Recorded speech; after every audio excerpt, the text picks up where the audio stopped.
Salut tout le monde, salut, salut. Rebonjour, si vous étiez là tout à l'heure. Je commence dans 2 minutes. Chaque fois, je réfléchis, mais en vrai, c'est toujours une à 2 minutes. Hein. Ouais, 2 minutes, comme ça, on attend. S'il y a du monde. À tout de suite.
Allez, c'est parti, on va commencer. Normalement, on va être good. Alors,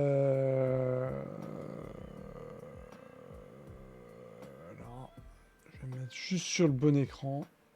Parce que là, c'est pas le bon écran. Bim. Bon, par contre, j'ai pas du tout bien calé mon histoire. Donc ça va pas le faire. Oui, objet, bel objet du mercredi. C'est incroyable. Oh, c'est bien, ça fait un teasing. Je suis en train de dévisser. Va dévisser ton... Putain, le pied, je l'ai serré comme un gros malade. Par peur que ça tombe. Voilà. Je vais faire gaffe. avec mon histoire de pied. Ce que je vais faire, je vais mettre comme ça. Normalement, vous pouvez voir correctement. Et puis, je vais lever un peu mon histoire. Ouais, j'ai toujours le pied, je fais gaffe, parce que le pied tient juste. Et puis bon, comme j'ai des fois des objets, des petits objets, des plus gros objets, il faut arriver, je peux pas avoir un pied fixe. Ça va faire la poussière. Hein. Bref, le principal c'est que vous voyez mon objet du jour. Je vais mettre la lumière comme ça. Et normalement, c'est bon. Normalement, c'est bon. Ouais, parce que je regarde en même temps. Bonjour, bonjour, bonsoir. C'est incroyable. C'est formidable. Normalement, vous m'entendez bien. Voilà. Et en plus, vous me voyez bien. Parce que j'ai rechangé mon install vidéo.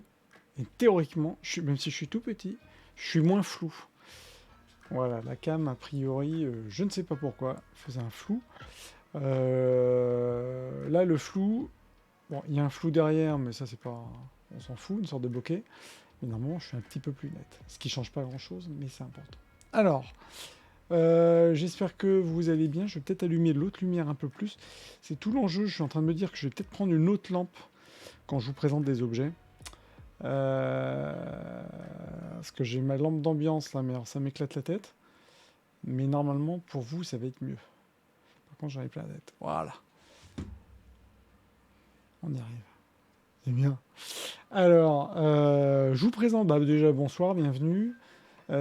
Si vous découvrez, que vous tombez ici, et ben écoutez, enchanté, Koge-san. Je suis spécialiste en art japonais, art coréen, dont c'est mon métier. Je suis expert, je suis antiquaire en art japonais. Sur cette chaîne, pour ceux qui me connaissent, vous voyez que je fais régulièrement des lives sur les expositions à voir, les conférences, les expos au Japon et en Corée.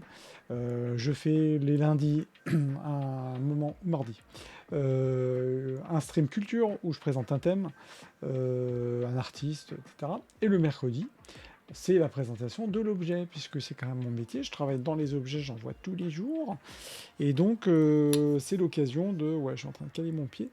De vous montrer en fait des choses que vous n'avez peut-être pas forcément l'habitude de voir. Vous avez peut-être... vous-même, vous êtes peut-être collectionneur, mais ou pas. Et puis, il y a des pièces que vous avez peut-être l'habitude de voir dans les musées. Et donc, l'occasion, c'est de vous les montrer en vrai de vrai. Donc voilà, j'espère que ça vous plaît, en tout cas que ce format vous plaît. Alors c'est une présentation, ça dure une demi-heure, hein, je vous en fais pas 2 heures. Mais voilà, je suis là aussi pour répondre évidemment à toutes les questions. Questions liées à l'objet, questions liées à d'autres objets, si vous souhaitez même que je présente des objets en particulier, tout va dépendre que j'en ai, ou si j'en ai pas, c'est de vous le présenter en photo, histoire que je puisse aussi vous montrer les différentes facettes des arts japonais et des arts coréens. Bon, 90% de mon métier, c'est quand même le Japon. Comme ça, je peux aussi vous parler de choses qui vous intéressent. Hein, c'est quand même le but. Donc, aujourd'hui, pièce, je ne sais pas si vous avez vu mon tweet, pièce, je dirais exceptionnelle, parce qu'il n'y en a déjà pas beaucoup. Alors, quand je dis pas beaucoup, c'est qu'il n'y en a pas beaucoup sur le marché de l'art. Les collectionneurs sont très friands. Oui, j'ai les poussières. Donc, ne me faites pas la remarque sur les poussières. C'est mon petit tapis. Les collectionneurs les gardent parce que ce sont des pièces, évidemment, il n'y en a pas énormément aujourd'hui sur le marché. C'est intégré dans des collections ou dans des musées. Donc, ce sont des pièces qui, quand elles sont de qualité comme celui-ci, on met difficilement la main dessus. Et quand on en a un, on est content. Donc, qu'est-ce que c'est donc? Bon, je pense que vous avez deviné. C'est une partie de masques donc, de samouraï. Vous voyez que j'hésite pas à les toucher. Dans certaines pièces, j'ai des gants quand ce sont des pièces très fragiles. Là, j'hésite pas à les toucher, hein, des pièces d'objets. Moi, je J'ai beau en tripoter tous les jours, hein, des objets. Ce sont des objets qu'il faut sentir qu'on touche, qui risquent rien. Et donc, en tout cas, moi, j'ai le parti pris de toucher les objets. Des fois, on voit des gens, des experts, qui vont avoir un gant, et par contre, ils touchent l'objet avec leurs mains. Bon, pas trop d'intérêt. D'autres mettent des gants. Encore une fois, je les garde pour, par exemple, des estampes, des choses très fragiles qui sont aussi plus anciennes. On peut mettre des gants. Voilà. C'est juste pour vous dire pourquoi j'ai des mains, avant que j'ai les questions. Donc, ça, c'est, je pense que vous avez deviné, donc une partie du masque de samouraï. Le masque de samouraï est composé de différentes parties. Le samouraï va pouvoir mettre ou pas en fonction de l'usage. Est-ce qu'il a besoin d'être tranquille, d'être assez libre? Est-ce qu'il a besoin de cacher complètement son visage? Est-ce que c'est une couverture complète, je dirais, en phase de combat? Et est-ce que il peut d'ailleurs ne pas avoir de protection sur le visage, hein.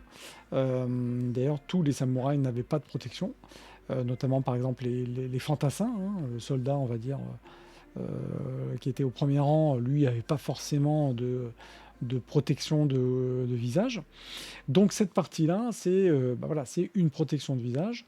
C'est une protection qui se met, alors, qui s'appelle déjà le Hanbo, H-A-N-B-O, et c'est une partie donc de la protection du visage. Il faut imaginer que sur le Hanbo, vous avez en plus, vous avez dû le voir dans des films de samouraï ou le nez, ça peut être aussi une protection du nez qu'il va y avoir au-dessus, et ça peut être aussi complété, mais ça pas celui-ci parce qu'il est vraiment il est complet, parce qu'on appelle le mempo, qui est le masque complet de. Je vais essayer de vous montrer parce que c'est vrai que quand je vous parle comme ça, le plus simple c'est quand même que je vous montre de quoi je parle.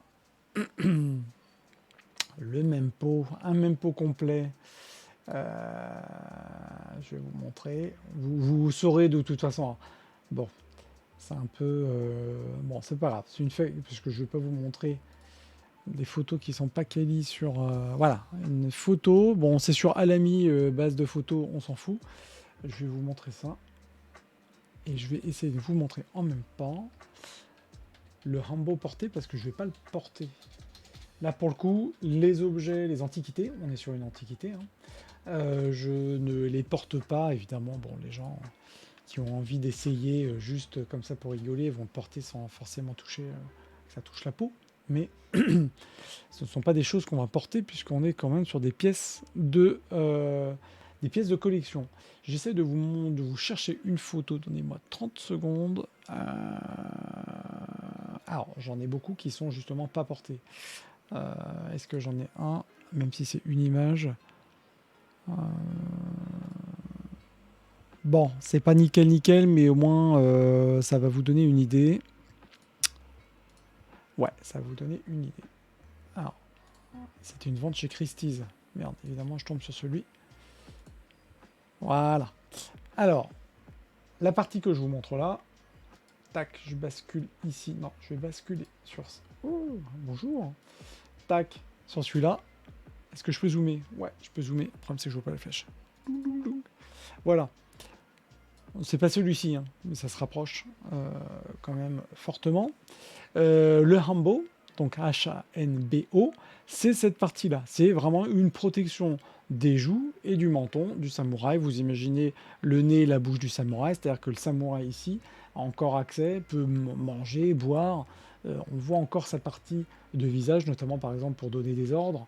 Il n'est pas caché complètement. Ok, c'est ce qu'on appelle le Hanbo, qui peut être, et je vous montrerai après, porté par alors, des hommes et des femmes déjà, c'est important, et qui peut être porté avec ce qu'on appelle le cache-gorge, gorge-orin, ce qui s'appelle un yodare kake, Y-O-D-A-R-A, yodare, R-E, pardon, kake, K-A-K-E, yodare kake, qui est donc la protection de la gorge, donc le gorge-orin. Donc, on est sur un samouraï, donc il y a encore, on voit, vous imaginez ses yeux, son nez, sa bouche, qui est encore visible ici.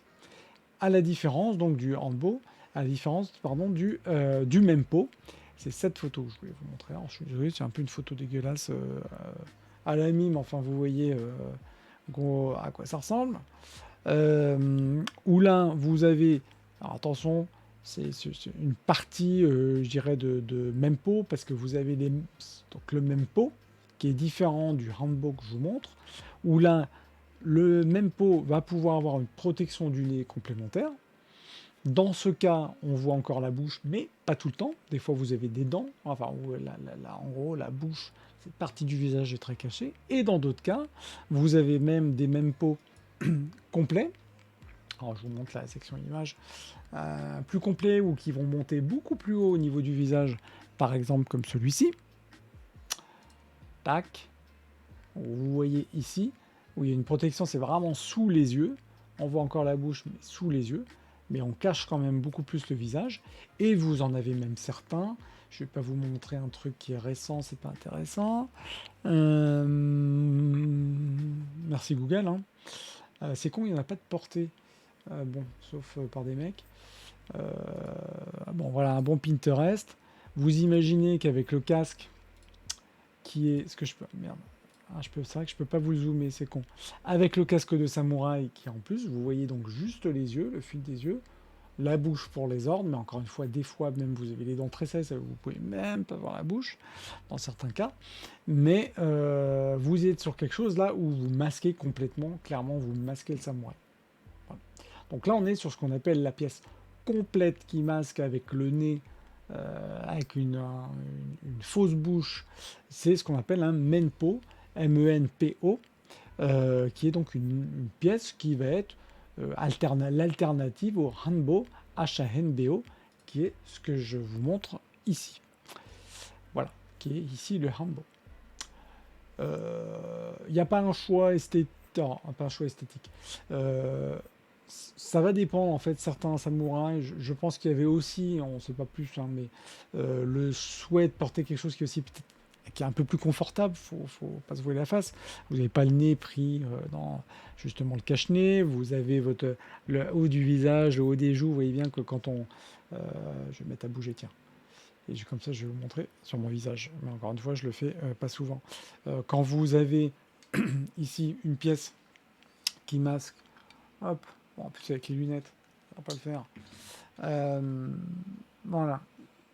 Vous voyez ma joue, vous voyez le haut de mon visage, vous voyez les yeux, et puis vous voyez surtout que vous pouvez voir ma bouche, mon nez, vous me devinez, ça, vous devinez mon... je n'ai pas collé à mon visage, je fais toujours gaffe. Vous devinez mon visage, c'est une pièce qui est plus confortable à porter qu'un... en vrai, je passe bien, hein, full écran, je passe très bien. Vous le devinez beaucoup plus facilement que si vous aviez un Mempo complet qui cache aussi le nez. Je vous remonte mon objet qui est donc ici, et donc qui est ce fameux Hanbo, qui a ici encore une fois la particularité. Alors, je vais avoir un objectif, je vais changer aussi d'objectif, parce que lui, c'est un grand angle, et le grand angle, il aura tendance à faire le focus, par exemple, sur la carte qui est derrière. Et ça, c'est ma tambouille. Vous avez donc un Yoda Bekake, je vais vous montrer le détail après, qui est ici, donc le protège-gorge, qui est de 3 lamelles, qui sont toujours reliées par des cordes. Donc ça, on en parlera, et je ferai même d'ailleurs un live spécial sur les pièces d'armure, vous voyez, qui est lié par des cordes, ici indigo, et qui sont liées entre elles. Comme ça permet de protéger. Alors, si je mets ma main derrière, hop, on va essayer de faire la netteté dans le bon sens. Ah, merde, évidemment, il ne veut pas faire la netteté. Ah. Voilà. Ma main est protégée, ma main est cachée. Que j'ai un coup de sabre ou une flèche, voilà, ma main, mon cou est protégé. Idem sur le reste du visage, il faut imaginer que par le dessus, vous avez votre kabuto, le casque, vous allez avoir votre visage protégé. Sauf évidemment si vous prenez une flèche en pleine poire, ça c'est une autre histoire. Donc ce Rambo ici, c'est un Rambo qui est de qualité, qui est une pièce assez ancienne, puisque c'est une pièce qui est pour moi, en tout cas 18e. Donc c'est fin Edo, enfin Edo, mi-fin Edo, donc 1780 en tout cas. On est vraiment encore 1700, je pense, 70-80. Donc voyez, je rappelle qu'on est en 2023 quand même, hein. Donc c'est une pièce, on est en plein dans la période Edo, et c'est une pièce qui a été portée par un samouraï. Ce qu'il faut retenir là-dedans aussi, sur ce genre de pièce, c'est que vous avez, donc je ne vais pas préciser, hein, mais on est sur un masque en métal.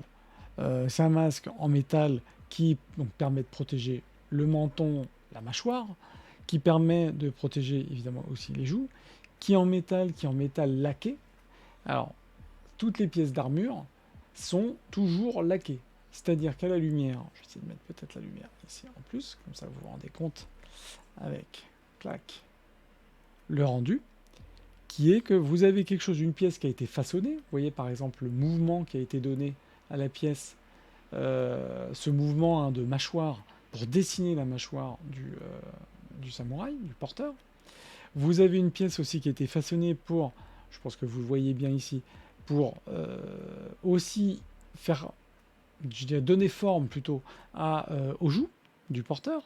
Donc on imagine très bien que on a l'impression d'être sur un visage là, un visage de samouraï qui a été dessiné. Et ce que je veux dire, c'est que cette pièce qui est donc en fer est suffisamment solide, hein, est suffisamment dure, et a été ensuite laquée. C'est pour ça que vous pouvez voir avec la lumière une certaine nuance un peu là du brun, où à des moments vous voyez que c'est un petit peu plus foncé, un petit peu plus clair. C'est parce que la pièce a été laquée, comme on laque du bois, puisque le lac en fait sert aussi de protection évidemment contre l'humidité, contre la pluie, et puis au-delà de ça c'est une couche de protection aussi supplémentaire pour pas que le métal rouille et s'abîme avec le temps. Alors évidemment avec le temps, sur des pièces, surtout des pièces anciennes comme celle-ci, j'essaie de rester ici et avec le flash en même temps, vous avez, ce qui est normal, certains moments, certaines couches de lac qui peuvent sauter. Ça c'est classique. Mais ça n'enlève pas, là d'un point de vue estimation, ça n'enlève pas, quand ça reste minime, hein, comme ici, ça n'enlève pas, je dirais, de prix, de valeur à l'objet. Dans certains cas, on a des pièces qui sont vraiment abîmées.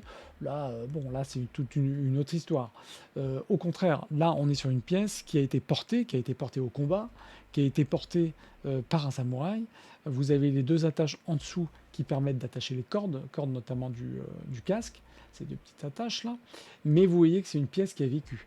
Hein, vous voyez que c'est une pièce qui n'a pas été, alors quand on va faire une estimation, qui n'a pas été reprise, retouchée. Je vais poser la lampe et hop, j'ai le spot dans les mains, le spot dans les yeux, qui n'a pas été, je dirais, touché, retouché. On est vraiment sur une pièce qui est d'origine, 100% d'origine, et c'est ça aussi qui fait son charme sur ce genre d'objet. Voilà, au niveau de ce masque de mâchoire, Rambo, avec ma lampe, là j'essaie de vous montrer un petit peu différent, et moi ce que je trouve très joli, je vais essayer de le refaire comme ça, c'est de montrer, moi j'aime beaucoup regarder les détails quand je vais présenter des objets, hop, c'est ce petit décalé que vous avez au niveau du menton qui donne vraiment une certaine dynamique à l'objet. Vous voyez, c'est pas fin. C'est quelque chose qui, je trouve, donne du caractère aussi à cette pièce. Et ça, c'est aussi le gros plus des objets comme ce Rambo, qui sont des objets donc portés, qui, je trouve, donnent du caractère. Et c'est ça, quand je dis du caractère, c'est que c'est pas lisse. C'est pas lisse, c'est une pièce qui, clairement, quand elle est portée, a de la gueule, quoi.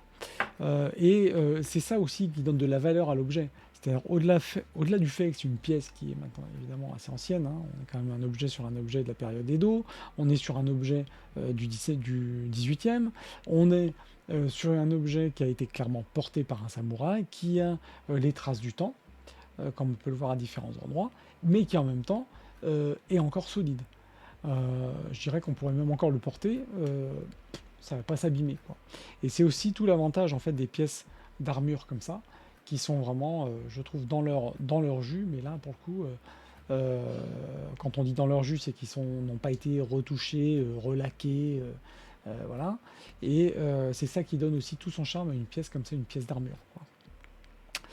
Voilà sur cette partie-là. Ce qu'il faut noter, donc, je vous ai parlé de la laque brune, qui est sur, décidément l'objectif a du mal, la laque brune qui permet de recouvrir l'extérieur du Hambo, ce qui va être aussi le cas sur des mêmes pots, mais pas toujours.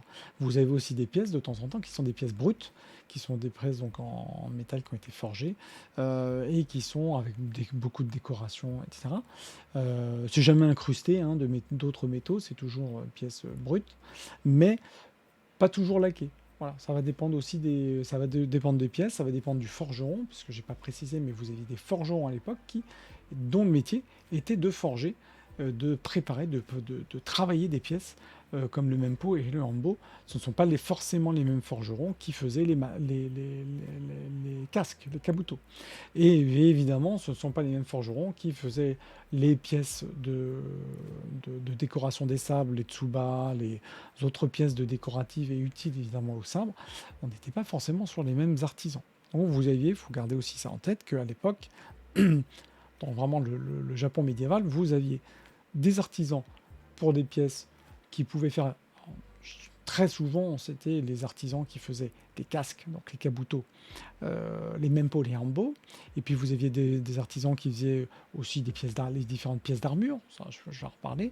Et puis vous aviez aussi les artisans qui faisaient, eux, plutôt les pièces de sabre, notamment les tsubas. On était sur des artistes spécifiques, les gardes de sabre spécifiques, qui ne faisaient que ça. Et c'est vraiment, il faut imaginer que c'était un peu comme des corporations hein, d'artisans qui avaient des commandes spécifiques. Donc, ce que je voulais dire aussi, vous le voyez là depuis tout à l'heure, c'est que l'intérieur et ça c'est le cas très souvent pour les masques, les Hambo, Mempo laqués, l'intérieur va être laqué rouge. Pas toujours, mais très souvent. Ça peut être soit du rouge, soit du marron. En tout cas, on n'est jamais sur la même teinte que l'extérieur. Et vous voyez, c'est aussi une pièce laquée justement pour éviter que le métal aussi s'oxyde avec la transpiration. Il faut imaginer que c'était quand même porté plusieurs heures hein, sur un champ de bataille. Vous avez un petit trou, je ne sais pas si on va arriver à le voir. L'objectif macro va permettre quand même d'être un peu plus pratique et utile pour justement vous montrer le petit trou. J'essaie de contrôler en même temps, mais c'est chaud. Bon, je pense que vous le voyez là quand je passe mon doigt en dessous. Petit trou qui permet aussi de respirer. Bref, on est sur une pièce qui est portée, qui doit pas être lourde, qui doit pas être chiante à porter parce que, encore une fois, ça se porte sur le terrain. Bah, de toute façon, une pièce qui était emmerdante à porter, le forgeron qui avait préparé la pièce, c'est fini, hein, il ne travaillait plus. Donc il y a aussi ça. Mais on est sur une belle pièce qui est légère et qui derrière, je dis quand c'est léger, c'est quelques grammes, là, je sais plus, ça fait 500, 600 grammes, quelque chose comme ça. On est sur quelque chose qui est léger, qui se sent pas une fois que c'est porté au visage. Donc il ne faut pas que le visage soit contraint, il faut que ce soit une pièce qui ait du caractère et une pièce qui derrière va aussi mettre en avant le samouraï, hein, son porteur. Qu'est-ce que je pouvais dire de plus? Vous voyez les cordelettes, donc qui sont des cordelettes d'origine. Ça aussi, alors là, je rentre plutôt dans la partie estimation, prix et valeur de cet objet de collection. Les cordelettes, ça, on dit que c'est lacé en sugake. Bon, il y a plusieurs termes techniques. Les Japonais sont friands, évidemment, de techniques de lassage. Toutes ces techniques ont des noms. Là, ça s'appelle le sugake, avec ce qu'on appelle, on va dire que c'est sugake de soie bleue, en sachant que vous avez donc ces cordelettes indigo bleues d'époque, qui est aussi, ici, on le voit hein, par la teinte un petit peu décolorée de la cordelette, prouve qu'on est sur un objet ancien. Au niveau d'estimation, ce genre de pièces, il n'y en a pas beaucoup sur le marché. Encore une fois, il n'y en a pas beaucoup qui ont du caractère. Il y en a évidemment qui sont exceptionnels parce que qui peuvent être faites par des groupes de forgerons de grandes familles. Ça, c'est un fait. Mais quand c'est pas signé ou je dirais, on peut pas dire que ça a été tel et tel forgeron qui a fait cette pièce. Tout réside dans le caractère de cette pièce, vraiment quand on la regarde comme ça, en imaginant qu'elle est portée. Et tout réside aussi évidemment dans son travail de fabrication, sa légèreté, la finesse des découpes, voilà, les jeux qu'il peut y avoir, en tout cas au niveau du métal et même de la laque. Et on est vraiment sur une pièce on dirait que je dirais que c'est une estimation qui est entière, globale. Enfin, on regarde tout, quoi. Et évidemment, si elle est abîmée ou pas, en sachant qu'encore une fois, le côté abîmé, pour moi, donne vraiment du charme, donne toute la valeur à l'objet. Et c'est ça qui, je trouve, est important. Quand une pièce comme celle-ci est portée sur un masque, quand on va la mettre chez soi, on veut qu'il y ait du vécu. Et je trouve que c'est ça qui est fort dans une pièce comme celle-ci. Donc cette pièce de masque, pardon, en termes d'estimation, pour celle-ci coûte 500 euros, quoi, on va dire, allez, entre 500 et 600 euros, c'est le prix pour ce genre de pièces. Vous avez des pièces qui sont beaucoup plus chères parce que quand elles ont été faites par certains forgerons de certaines écoles, vous avez des pièces qui vont être un petit peu plus décorées, avec certaines ciselures, avec des ajouts, avec évidemment, on a une période qui joue quand on est sur des pièces plus anciennes, avant le 17e, quand on est vraiment sur les années 1600, où vous avez quand même la grande bataille, par exemple, de Sekigahara, qui est quand même la très grande bataille euh, historique japonaise. Voilà, quand on remonte le temps, entre le 15e, 16e siècle, le 17e siècle, évidemment, vos pièces, ce sont des pièces qui vont être beaucoup plus estimées plus chères, qui vont avoir évidemment une plus grande valeur parce que plus de rareté, et d'autant plus si ça a été fait par un forgeron d'une école qui a été reconnue, notamment dans d'autres travaux, spécialités. Bref, celui-ci, il est, je trouve, très sympa. C'est pour ça que je voulais vous le montrer, parce que on a des pièces même modernes, et c'est là aussi que je veux en venir. On a des gens bon, souvent, je vais avoir des gens qui vont me contacter. Alors, je précise que je ne fais pas la promo des objets pour vous dire achetez-le, pas du tout. Je suis vraiment là dans une logique de présentation de l'objet, vous faire découvrir cet objet-là. Mais tout ça pour vous dire que des fois, les gens qui découvrent l'art samouraï, qui veulent un peu aussi commencer à collectionner, vont peut-être hésiter à acquérir des copies. Il faut savoir qu'il y a des copies récentes, alors qui se voient tout de suite quand on en voit tous les jours, notamment en termes de patine. Il n'y a pas de patine, bon, on voit bien que ça a été peint à la chaîne, le métal c'est très léger, bon, bref, on est sur des pièces qui n'ont rien à voir esthétiquement, mais qui peuvent jouer le jeu, parce qu'il y a des très belles copies japonaises qui sont faites dans le style de l'ancien, en sachant que ça se voit tout de suite, encore une fois, que c'est du contemporain, que ça a été fait, mais qui valent leur prix, et qui valent limite le même prix que des pièces anciennes comme celle-ci. Donc moi je dis toujours, attendez, soit on va vous trouver évidemment l'objet, sinon je dis attendez, il y a toujours une pièce qui, de toute façon, vous trouverez une pièce ancienne sur laquelle vous arriverez à mettre la main dessus avec une enveloppe raisonnable. Moi je trouve que pour ce genre de pièce, alors, ça coûte moins cher qu'un téléphone, et vous avez une pièce qui est ancienne, une vraie pièce portée par un samouraï, qui a été portée par un guerrier, et quand même de la période Edo. Donc voilà, c'est aussi pour ça que je voulais faire ces vidéos objets, euh, pour montrer qu'on peut aujourd'hui avoir des pièces de collection, des pièces que vous pouvez très bien voir en musée, et qui sont pourtant ont une valeur historique, plus une valeur historique que valeur, je dirais, marchande, entre guillemets. Parce qu'on pourrait se dire, ah ouais, c'est ancien, ça coûte une blinde, et puis bah, pas forcément. Voilà. C'est aussi, je trouve, l'attrait de ces arts guerriers, où on peut vraiment se faire plaisir avec des pièces qui ont vraiment du caractère. Donc, je trouve qu'esthétiquement, il est beau. Et puis cette patine, bon, avec les lumières, je pense que vous arrivez, voilà, à voir les différentes patines je vais y arriver, Hambo. Mais on a même une patine qui va virer un peu quand il est vraiment éclairé, un peu rouge, vous voyez, rouge brune, quoi. C'est vraiment les patines purement japonaises là du 18e, 18e siècle. Voilà. En tout cas, c'est une pièce qui peut être présentée seule, d'ailleurs, je précise aussi. Seule, vous pouvez mettre un support de masque, par exemple, comme on a souvent des supports de masque en acier pour les masques africains, par exemple, que vous pouvez réutiliser. Vous pouvez le mettre avec un casque, vous pouvez le porter si vous avez une armure chez vous, le mettre avec une armure. Bref, ce genre de pièce, ça peut être seul ou ça peut être évidemment complété. Pourquoi? Parce qu'encore une fois, ce sont des pièces qui ont du caractère esthétiquement. Elle a du. Voilà. Alors, il y en a certaines qui en imposent, hein, qui ont vraiment autre chose, qui vous inspirent d'autre chose. Mais voilà. Je dirais que c'est une pièce qui est équilibrée. Euh, je crois que j'ai fait le tour hein, de ce Rambo. N'hésitez pas si vous avez des questions. Voilà, une petite présentation de l'objet du mercredi.